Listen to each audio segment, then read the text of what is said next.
ሰላም ወደ አድማጮቻችን ይህ ያያ ስፖርት ነው።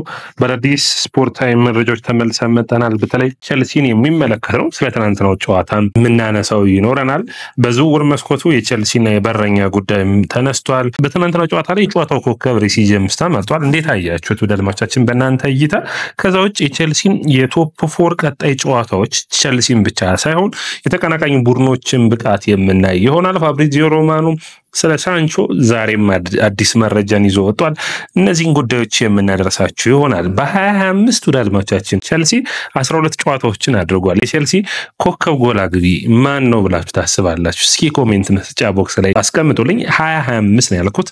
እንግዲህ ይህንን የሚገርም ነው። ወደ አድማጮቻችን ኩኩሬላ ሆኖ ነው የሚገኘው። ቁጥራዊ መረጃዎች ስታዩ 3 ጎሎችን ያስቆጠረው ማርክ ኩኩሬላ ነው። ስለዚህ የቸልሲ የማጥቃት ኃይል ምን ያክል ደካማ እንደሆነ ይህንን የማጥቃት ኃይል ደግሞ እንደዚህ እንዲሆን የነ ስቱዋርት እና የነ ፖል ስታንሊ ስህተት እንደሆነ መታሰብ የሚጠበቅበት ነው። ወደ አድማጮቻችን ይህ ያያ ስፖርት ነው።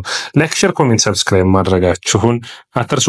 ወደ አድማጮቻችን የመጀመሪያው መረጃችን የሚሆነው እንግዲህ የቸልሲን የትናንትናው በተከታታይ ጨዋታዎች ክሊንሺቶችን ማስመዝገባቸው የተከላካይ ክፍሉ ጥሩ ጥንካሬን እያሳየ ከጊዜ ወደ ጊዜ እንደመጣ የሚታይ ነው። ነገር ግን ማጥቃቱ አሁንም ደካማ እንደሆነ ይታያል። ስለዚህ የዚህ ቡድን የመከላከል አቅም ደግሞ ጥንካሬ ሲታወስ ከግብ ጠባቂ ጥሩ ፐርፎርማንስን አሳይቷል። ቻሎባ፣ ቶሲን አድራባዮ፣ ሪሲ ጄምስ ጥሩ የነበሩበት ጨዋታ ነበር። ጉስቶ በጨዋታዎቹ በሚገባ ሲታለፍ ይታይ ነበር። ካይሴዶና ኤንዞ ፈርናንዴዝ በጨዋታው ላይ በጥሩ ፐርፎርማንስ መነሳት የሚችሉ ናቸው። ነገር ግን በደካማ ብቃት መነሳት የሚችሉት ደግሞ የቸልሲ የአጥቂ መስመር ተጫዋቾች ናቸው። ኤንዞ ፈርናንዴዝ አማካይ ላይ በሰጡት እንኳን ከሱ ውጭ ያሉትን ተጫዋቾች ግን ለምሳሌ መጥራት እንችላለን። ደርማቻችን ጥሩ ብቃትን ያላሳዩት በጥሩ ፐርፎርማንስም ያልተጫወቱት ተጫዋቾች እነማን ነበሩ ካላችሁኝ ጀደን ሳንቾ፣ ማዱዌኬ፣ ክርስቶፈር ንኩኩ ከሁሉም የባሰው ነው ማለት የሚቻል ነው። ለዚህ ደካማ ብቃት ማን ነው ተጠያቂው የሚለው ነው። እንግዲህ አንዱ የጀደን ሳንቾ ጉዳይ ነው። ቸልሲዎች አሁንም የውድድር ዓመቱ እንዴት እንደሚጠናቀቅ ማየት ይፈልጋሉ። የጀደን ሳንቾን 5 ሚሊዮን ፓውንድ ከመክፈላቸው በፊት ቅጣቱን ማለት ነው ወይም ደግሞ በ25 ሚሊዮን ፓውንድ ከማምጣታቸው በፊት ቸልሲ የአውሮፓ ቻምፒዮንስ ሊግ የሚሳተፍ ከሆነ በቀሪዎቹ 7 ጨዋታዎች ማለት ነው በፕሪሚየር ሊጉ የተለየ ብቃቱን የሚያሳይ ከሆነ ለማቆየት ይፈልጋሉ። ያለበለዚያ ግን ወደ ማንቸስተር ዩናይትድ መመለስ ያስባሉ። በቀጣይ ጨዋታዎች በኮንፈረንስ ሊጉና በዚህ የሚያሳየው ብቃቱ የቸልሲ ቤት ያቆየዋል ወይስ ይለቃል የሚለውን የምናይ ነው የሚሆነው። ውድድሩ ስምንት የመመለስ እድል እንዳለው ይጠበቃል። በእኔ እይታ ጀደን ሳንቾ ለቸልሲ ምንም አይነት እርባና ያለው ነገር ያለው አይደለም። ስለዚህ ቸልሲ በውድድር ዓመቱን በውሰት ላመጣበት 5 ሚሊዮን ፓውንድ በቂ ነው። ያንን መክፈል እና ከተጫዋቹን ማሰናበት ያለበት ይመስለኛል። በእናንተ እይታስ ጀደን ሳንቾ እውነት ለቸልሲ ውጤታማ የሆነ እንቅስቃሴን ያደርጋል ብላችሁ ታስባላችሁ? እንግዲህ እኔ በሳሳትና እሱ ጥሩ ፐርፎርማንስን አሳይቶ በውድድር ዓመቱ ጥሩ ብቃቱን ቢያሳይ ደስተኛ ነኝ። ነገር ግን የሚሆን አለመሰለኝም። ሙዳልማቻችን ሌላኛው የሚሆነው በውድድር ዓመቱ የቸልሲ ኮከብ ጎል አግቢ በ2025 ካለ በ12 የፕሪሚየር ሊግ ጨዋታዎች 3 ጎሎችን ያስቆጠረው ኩኩሬላ ነው ለቸልሲ። እንግዲህ ይህ አሳሳቢ የሆነ በጥር የዝውውር መስኮት የቸልሲ ባለሀብቶች የተሳሳቱት ስህተት ነው ማለት የሚቻል ነው። ሌላ አጥቂ አለማስፈረማቸው ቸልሲን ዋጋ የሚያስከፍል ነው። ክርስቶፈር ንኩኩ 1 ጎል ብቻ ነው ያስቆጠረው። ሳንቾ ታህሳስ 8 ነው ያስቆጠረው። እንግዲህ ምን ያክል ጊዜያቶች እንዳለፉ የምታውቁት ነው። አሁን ኤፕሪል ላይ ነው የምንገኘው። ስለዚህ ታህሳስ 8 ጀምራችሁ ብትቆጥሩ ታህሳስ፣ ዲሴምበር፣ ጃንዋሪ፣ ፌብሩዋሪ፣ ማርች፣ ኤፕሪል ኦልሞስት ወደ 5 ወራት ሊገባ ነው ይህ ተጫዋች ጎል ካላስቆጠረ። ይህ አሳሳቢ በሆነና መታየት የሚጠበቅበት ነው። ኤንዞ ማሬስካ ግን ወጣው አሁንም ይህ የኔ ቡድን እድሎችን የሚፈጥር ነው እያሉ ነው። እኔ በዚህ ደግሞ ምስማማ አይደለም።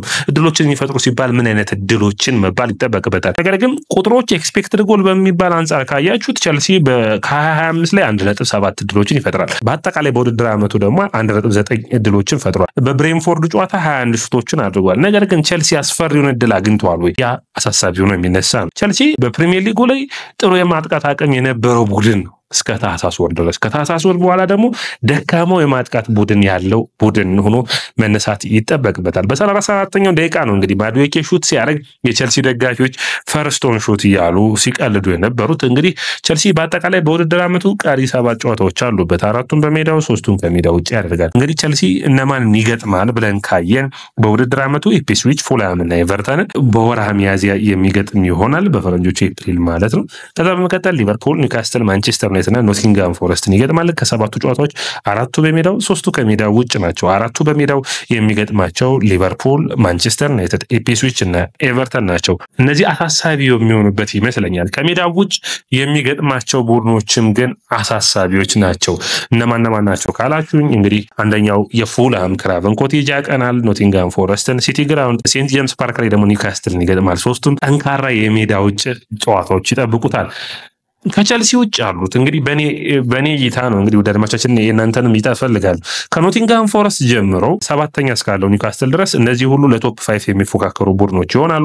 ኖቲንጋም፣ ቸልሲ፣ ማንቸስተር ሲቲ፣ ቪላ እና እንዲሁም ደግሞ ኒውካስትል ናቸው። ያ ማለት ኖቲንጋም ፎረስት 3ኛ፣ 4ኛ፣ 5ኛ፣ 6ኛ፣ 7ኛ ያሉት ናቸው። እስከ 5 የሚሆን ከሆነ ሁለት ቡድኖች የቻምፒዮንስ ሊግ ተሳትፎን አያገኙም። የዩሮፓ ሊግ ተሳትፎ ሊያገኙ ይችላሉ። የቸልሲ የዩሮፓ ሊግ ተሳትፎ ምንም እድሎችን የሚያመጣ ሆኖ አይታይም። በአጠቃላይ ግን የቸልሲ ቡድኑና የቀሪዎቹን ጨዋታዎች በመናይበት ጊዜ እንግዲህ ኖቲንጋም ፎረስት፣ ቸልሲ፣ ሲቲ እና ቪላ ሁሉም 7 ጨዋታዎችን ነው የሚቀረው። ኒውካስትል የቀሩት 9 ጨዋታዎች ናቸው። ዛሬ ሌስተር ሲቲ ጋር ያደርጋል። ይህንን ጨዋታ የሚያሸንፍ ከሆነ በ53 ነጥብ ከቸልሲ ጋር እኩል የሚይዝ ይሆናል። አስቶን ቪላ ትንሽ ካሉት ቡድኖች ጠንካራ ጨዋታዎች ያሉበት ቡድን ነው የሚሆነው። እስኪ የእያንዳንዱን ቡድን እንይ። እንግዲህ ማንቸስተር ሲቲን ጀምርና ማንቸስተር ሲቲ በቀጥታ የሚገጥማቸው ቡድኖች በሜዳው የሚጫወተውን በምናይበት ጊዜ ፓላስ ተከታታይ የሚጫወታቸውን ካያችሁ ክሪስታል ፓላስ፣ ኤቨርተን፣ አስቶን ቪላ፣ ወልቭስ፣ ሳውዝሃምፕተን፣ በርንማውዝ እና ፉልሃምን ይገጥማል።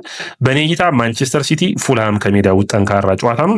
ነገር ግን ከቶፕ 10 በላይ ከሆኑ ማለት ትችላላችሁ እንጂ ፉልሃም፣ በርንማውዝ እና አስቶን ቪላ ጠንካራ ጨዋታዎች ይሆኑበታል። ሌሎችም ከባድ ጨዋታዎች አይሆኑም ማለት አይደለም። ነገር ግን አራቱን በሜዳው ሶስቱን ከሜዳው ውጭ ነው የሚጫወተው። ስለዚህ ጠንካራ ፉክክር ይጠበቃል ማለት እንችላለን። ኒውካስትል የተሻለ እድል አለው። 5ቱን በሜዳው ነው የሚጫወተው፣ 3ቱን ከሜዳው ውጭ ነው። ወይም ደግሞ ካያችሁት በአጠቃላይ የቀሩትን 9 ጨዋታዎች 5ቱን በሜዳው 4ቱን ከሜዳው ውጭ ነው። ኒውካስትል ሌስተር ሲቲን፣ ማንቸስተር ዩናይትድን በሜዳው የሚገጥማቸውን ለምሳሌ እነ ማንቸስተር ዩናይትድ ክሪስታል ፓላስን፣ ኢፕስዊች ታውንን እና ቸልሲን ይገጥማል፣ ኤቨርተንን ጨምሮ ማለት ነው። ከሜዳው ውጭ ደግሞ አርሰናልን፣ ብራይተንን፣ አስቶን ቪላን የሚገጥም ይሆናል። ስለዚህ ኒውካስትል ጠንካራ ያሉ ጨዋታዎች አሉበት። ጠንካራ የሚባሉት በጣም ካየ ነው እንግዲህ በደረጃ ሰንጠረዡ አስቶን ቪላን የሚገጥመው ጨዋታ፣ ብራይተንን፣ ቸልሲን ጠንካራ ፉክክር የሚጠብቀው ነው የሚሆነው። ቸልሲ ጋር የሚያደርገው ፉክክር ከዚህ ውስጥ እንግዲህ ቶፕ 4 ለመውጣት ከሚፎካከሩት ነው። አርሰናልም ጨዋታው ጠንካራ ይሆንበታል ለኒውካስትል። አስቶን ቪላም ሌላኛው ተፈታኙ ነው የሚሆኑት። ከዛ ውጭ ያሉት ግን ብራይተንን ማንሳት እንችላለን። ጠንካራ ጨዋታዎች ይጠይቁታል። ነገር ግን ኒውካስትል ለመዘናጋት እድል ያለው ይመስለኛል ቀሪ ጨዋታዎችን ስታዩት። ኖቲንጋም ፎረስት ጠንካራ ፉክክር ጠንካራ ከሚጠብቁት ቡድኖች ውስጥ አንዱ ነው። በቀጥታ የሚገጥመው ኤቨርተን፣ ቶተናምን፣ ከዛ በመቀጠል ብሬንፎርድን፣ ፓላስ፣ ሌስተር ሲቲን። የሚቀሩትን ጨዋታዎች በምናይበት ጊዜ ቸልሲም ጠንካራ ነው ኖቲንጋም ፎረስት የሚሆነው። ስለዚህ በአጠቃላይ ኖቲንጋም ፎረስትም ጠንካራ ፉክክሮች ይጠብቁታል። ኖቲንጋም ፎረስት የተሻለ እድል ያለው አሁን ያለበት የነጥብ ልዩነት 4 አለ። ስለዚህ ከዚህ የተሻለ እንግዲህ ፐርፎርም ማድረግ ከሌሎች ይጠበቃል። አስቶን ቪላ በጣም ከባዱ ጨዋታዎች ያሉበት አስቶን ቪላ ይመስለኛል። ሳውዝሃምፕተን ቀላል ጨዋታ ነው። ከሳውዝሃምፕተን ውጭ ያሉትን ግን ካያችሁ ማንቸስተር ዩናይትድን መቁጠር የምትችሉ ናቸው። ከዛ ውጭ ያለው አንደኛ 3 ብቻ ነው በሜዳው የሚያደርገው፣ 4ቱን ከሜዳው ውጭ ነው የሚጫወተው። የኖቲንጋም ፎረስት 4 በሜዳው ነው፣ 3 ከሜዳው ውጭ ነው። ስለዚህ ኒውካስትልን አስቶን ቪላ ይጫወታል። ከኒውካስትል ጋር ከማንቸስተር ሲቲ ጋር ከዚህ ከቶፕ 4 ተፎካካሪዎቹ ጋር ካያችሁት ከማንቸስተር ዩናይትድ ቶተናም ጋር ይጫወታል። ፉልሃም በርንማውዝን ይገጥማል። ስለዚህ ጠንካራ ፉክክር ያለበት ይመስለኛል አስቶን ቪላ። ነገር ግን መጥቷል 51 ነጥብ ላይ ነው የሚገኘው። የኡናም ኤምሬ ቡድን ጠንካራ ብቃታቸው ነው። በተከታታይ ጨዋታዎችን አሸንፈዋል። አንድ ሽንፈት ነው ከ5 ጨዋታ ያጋጠሙት እንጂ 4 ማሸነፍ ችሏል። ስለዚህ ይህ ጠንካራ ፉክክር ያለበት ነው። ቪላ፣ ኒውካስትል፣ ሲቲ፣ ቸልሲ እና ኖቲንጋም ፎረስት ለቶፕ 4 እስከ ቶፕ 5 ሜቢ በዘንድሮ ውድድር ዓመት ለቻምፒዮንስ ሊግ ተሳትፎ ሲባል ቶፕ 5 የመሆን እድል ይኖረዋል። ምክንያቱም የሚጠበቀው አንደኛ አስቶን ቪላ አንድ ጨዋታ ማሸነፍ ከቻለ ፒኤስጂን፣ አርሰናል፣ ሪያል ማድሪድን አንድ ማሸነፍ የሚችል ከሆነ በቀጣይ ውድድር ዓመት ከእንግሊዝ ፕሪሚየር ሊግ 5 ቡድኖች የመሳተፍ እድልን የሚያገኙ ይሆናል። እንግዲህ የክሪስቶፈር ንኩኩ በቸልሲ ቤት ጉዳይ የመልቀቁ ነገር እንግዲህ እድሉ እየሰፋ ያለ ይመስላል። ከእሁዱ ጨዋታ በኋላም ኤንዞ ማሬስካ ወጥተው እንደተናገሩት በጣም ጠንክሮ ይሰራል። ነገር ግን ኮንፊደንስ እና በጨዋታው ውስጥ የመዋሃድ ብቃት የሌለው ተጫዋች እየሆነ ነው የሚል ነው። ይህ ደግሞ ለአሳሳቢ ነው የሚሆነው። ምክንያቱም ጠንካራ ቡድን ላለው ቸልሲ የክሪስቶፈር ንኩኩ በሚያስፈልግበት ወቅት አልተገኘም። ቸልሲ አሁንም 50 እና 60 ሚሊዮን ፓውንድ የሚያገኝ ከሆነ መልቀቅ ይህንን ተጫዋች ይፈልጋል። ነገር ግን ያንን ያክል ገንዘብ ያገኛል ወይ ጥያቄ መሆን የሚጠበቅበት ይመስለኛል። በመጨረሻም የቸልሲ የግብ ጠባቂ ፍላጎቱ ላይ እንይ። እንግዲህ ማይክ ሚኞል እንግዲህ ጥሩ የሚባለው ግብ ጠባቂ ጥሩ ፐርፎርማንስ ላይ የሚገኘው የኤሲ ሚላኑ ግብ ጠባቂ ጠባቂ ኤሲ ሚላን በክረምቱ የዝውውር መስኮት በአስቸጋሪ ሁኔታ ውስጥ የሚወድቁ ይሆናል። ምንድነው ካላችሁኝ ደግሞ አንደኛ የአውሮፓ ቻምፒዮንስ ሊግ ተሳትፎ የማግኘት እድላቸው ጠባብ ነው። ይህንን ተከትሎ በክረምቱ ተጫዋቾችን መልቀቅ ይፈልጋሉ። ራፋኤል ሊያው፣ ማክሚኞል እንዲሁም ደግሞ ሬንደርስን የመልቀቅ እድል አላቸው። ነገር ግን አንዱ ግብ ጠባቂ የሚሆነው ማክሚኞል ነው የሚሆነው። ምክንያቱም በ26 ኮንትራቱ ያልቃል። ኮንትራቱን ማደስ አልቻለም። ስለዚህ 1 ዓመት ነው የሚቀረው ኮንትራቱ። ቸልሲ ይህንን ግብ ጠባቂ ሊያመልጠው የሚገባ አይደለም። ይህንን ተጫዋች ግብ ጠባቂ ማምጣት የሚችል ከሆነ በአውሮፓ ቻምፒዮንስ ሊግ እድሉን የመሳተፍ እድሉን የሚያገኙ ከሆነ ጥሩ እድል ነው የሚሆንላቸው። ነገር ግን ቸልሲ ከግብ ጠባቂ በፊት ተገብራቸው በዝውውር መስኮት ላይ ሊያስፈርማቸው የሚችሉ እድሎች አሉ ካላችሁኝ፣ አዎ አንደኛ ተከላካይ፣ ሁለተኛ አጥቂ እና የመስመር ተጫዋቾች ሶስቱ የቸልሲ ፕራዮሪቲ ናቸው። ከተገኘ አማካኝና ግብ ጠባቂንም ማስፈረም ግድ የሚላቸው ነው የሚሆነው። በክረምት የዝውውር መስኮት ቸልሲ በሚገባ ለመሳተፍ እቅድ እንዳለው ብዙ መረጃዎች ያሳያሉ። ወደ አድማቻችን ይህ ያያ ስፖርት ነው። ላይክ፣ ሼር፣ ኮሜንት፣ ሰብስክራይብ ማድረጋችሁን አትርሱ።